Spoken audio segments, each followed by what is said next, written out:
Welcome. In this video we are going to learn Load Balancing Detector, which is information gathering tool in Linux. LBD or Load Balancing Detector, it detects if a given domain uses DNS or HTTP load balancing.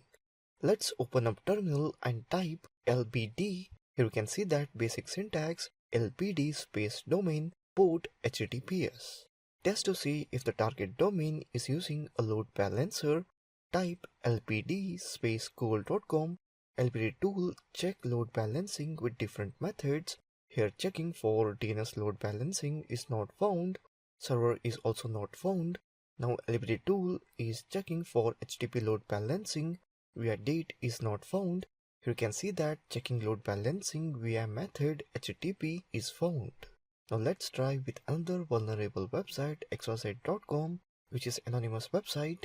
Type xyz.com. Here you can see that xyz HTTP load balancing different found xcool 31.239 xcool 31.219.